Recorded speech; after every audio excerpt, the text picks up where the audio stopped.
In at the New York State Military Museum to interview a gentleman by the name of Phill Oswald. Phill is a Marine, an extraordinary young man, and like a lot of people who have served in the military, he didn't forget about his sisters and brothers in uniform when he left the service. He's on the board of directors of the Veterans and Community Housing Coalition and is an integral part of the work that the agency does.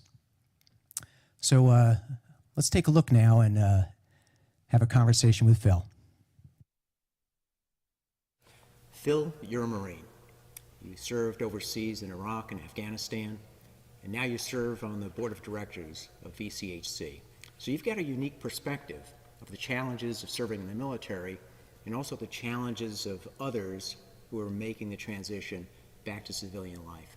So just tell us a little bit about your military background and then also about the work you're doing with VCHC. Yeah, sure, Ray. So I was in the Marine Corps for 4 years, from 2002 to 2006. Joined right after high school. I was a infantryman, stationed or assigned to 2nd Battalion, 6 Marines, 2-6. Echo Company, was in a rifle platoon. Deployed to Afghanistan and Iraq. Was on those deployments, pretty much on the front lines.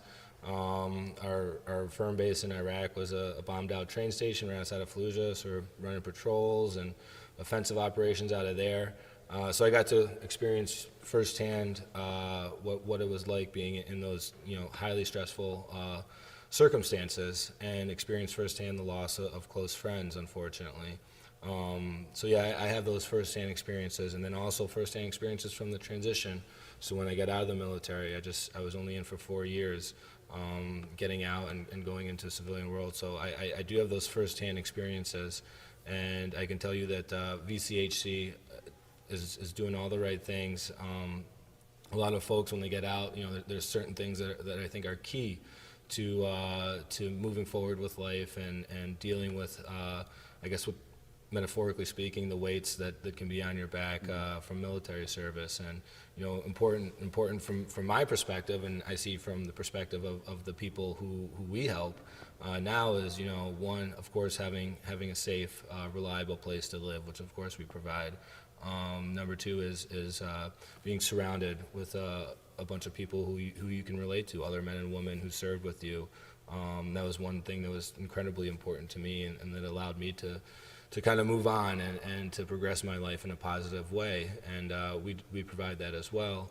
And lastly, continuing to foster what are the people who we help did in the military, and to encourage their commitment that they had from the military and transition it to their lives now, which was incredibly important to me. I know that that's something that's always driven me and motivated me is my experiences in the military and losing friends, young men who left their futures on the streets of Iraq or the fields of Afghanistan, and they're in my mind every day, and they motivate me to do the best that I can, and it's what I'm trying to do on the board now with VCHC, and helping Cheryl where I can, and trying to help as many people as we can. Oh, that's great.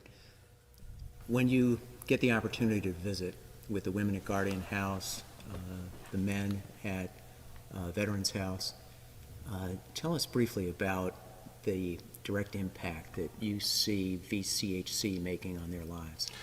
Well, I can tell you, on a personal level, seeing that, other than, the rewarding experiences that I have with my own family and my own children, that's right there. I can't think of much anything else that's more rewarding than that.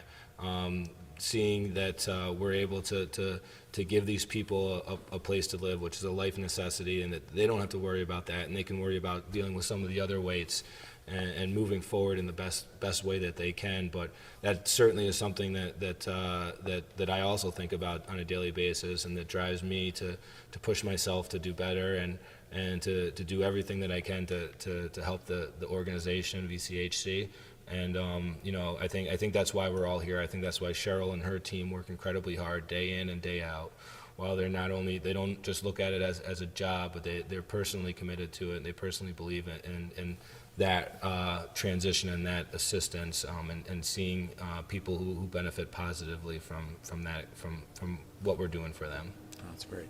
Well, we all appreciate not only your service in the Marine Corps, Phil, but also your service now on the VCHC board, making an extraordinary impact in the lives of veterans who have served their country.